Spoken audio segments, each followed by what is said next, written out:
सावन के सोमवार के दिन रावण का आखिरी सोमवार और 72 साल के बाद ये सावन आया। का आखिरी सोमवार हो, जो लोटा जल का लेकर जा रहे हो उसमें थोड़ा सा इत्र, अगर इत्र नहीं हो तो गुलाब की पंखड़ी, पंखड़ी नहीं हो तो कोई फूल की पत्ती उस जल में बाबा को समर्पित, इत्र हो तो ज्यादा अच्छा।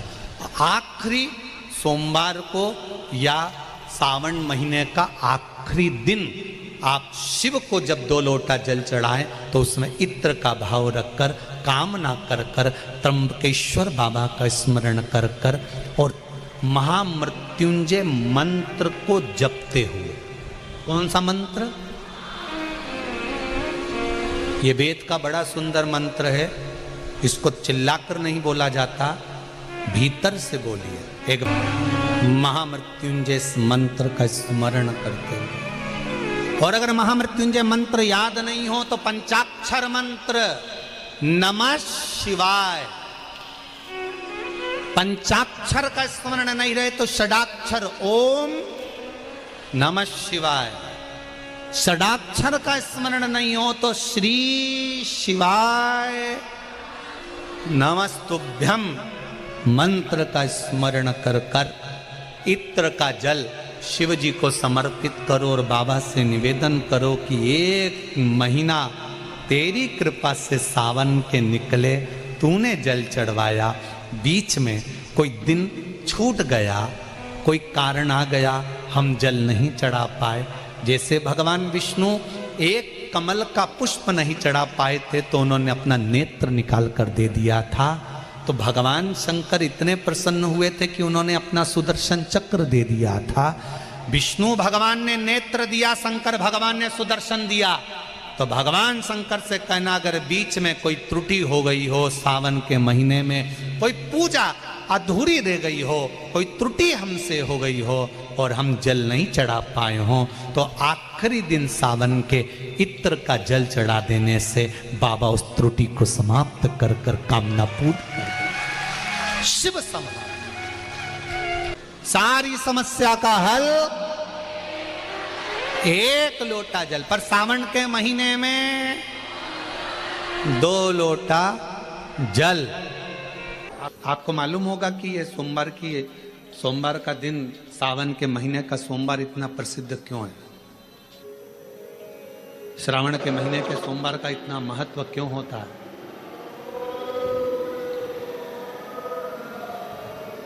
उसका एक कारण है, सावन के सोमवार का इतना महत्व क्यों है? सारे सोमवार होते हैं, सारे श्रावण सोमवार का दिन होता है, सारे सोमवार मान्य होते हैं, पर सावन के सोमवार की इतनी महत्वता क्यों है? किस लिए? और शायद हमको लगता है कि जितने भी आस्था चैनल पर कथा सुन रहे हैं, जितने फेसबुक यूट्यूब पर कथा सुन रहे हैं, जितने आपने अपने मोबाइल पर सोशल मीडिया में कथा सुन रहे हैं, हमारे को लगता है कि उनको भी नहीं मालूम होगा कि सावन के सोमवार की इतनी महत्वता क्यों है, किस लिए? सावन के सोमवार की महत्वता इसलिए है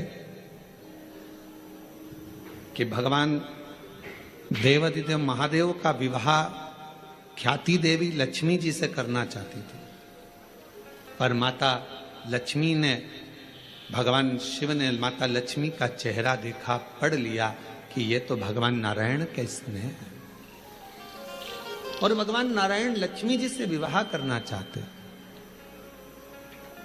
और दोनों के विवाह की बात भगवान देवाधिदेव महादेव ने माता ख्याति देवी से कह दी कि इनका विवाह करो। अब माता लक्ष्मी जी ने बड़ा निवेदन करा, आपने हमारा विवाह भगवान नारायण के साथ में कर दिया, हमारे मन की बात को रख लिया, बड़ी कृपा करी भोले बाबा, मेरा मन है मैं आपके चरणों की सेवा करूं, मुझे कोई सेवा आपकी बताओ। शिव मंदिर में कभी भी जाकर पंडित जी से मत पूछना कि यहाँ की कोई सेवा मुझे बताओ। भगवान के अन्य मंदिर होंगे तो वहां जाकर पूछना, देवी जी के मंदिर में यहाँ सेवा बताओ, राम जी के मंदिर में पूछना यहाँ सेवा बताओ, भगवान कृष्ण के मंदिर में पूछना हमारे लिए कोई सेवा बताओ, भगवान दत्त के मंदिर में पूछना हमारे लिए सेवा बताओ। सारे मंदिरों में जाकर कहना कि हमारे लिए सेवा बताओ, पर शिव जी के मंदिर में जाकर मत कहो कि हमारे लिए सेवा बताओ। वहां तो झाड़ू उठाओ, सेवा में लग जाओ। वहां तो निर्माल्य पड़ा है, उसको उठाओ, विसर्जन में ले जाओ। वहां पोछा उठाओ, पोछा लगाना प्रारंभ कर दो। शिव जी का श्रृंगार करना प्रारंभ कर दो। शिव जी का सुंदर स्नान कराना प्रारंभ कर दो। शिव मंदिर में सेवा पूछी नहीं जाती, सेवा करी जाती। वहां सेवा करना पड़ती है, यहाँ कहना नहीं पड़े। शंकर के मंदिर में कहना ना पड़े कि तुम्हें यह करना। शिव मंदिर में जाकर कभी नहीं पूछना कि मुझे सेवा क्या करना। शिव मंदिर में तो जाकर सेवा का क्रम करो। अब लक्ष्मी जी पूछ रही हैं भोले बाबा से, आप मुझे बताओ, मैं आपकी सेवा में लगना चाहती। शिव जी ने कहा कि मैं क्या सेवा बताऊं, आप जाओ भगवान नारायण की सेवा करो। तब लक्ष्मी जी ने सोचा कि देवाधिदेव महादेव मुझे सेवा नहीं बता रहे हैं। सावन का महीना था, सोमवार का दिन था। माता लक्ष्मी पूरे सावन के महीने में शिवालय में जाती, शंकर जी के कैलाश पर्वत पर जाकर खूब सेवा करती, खूब।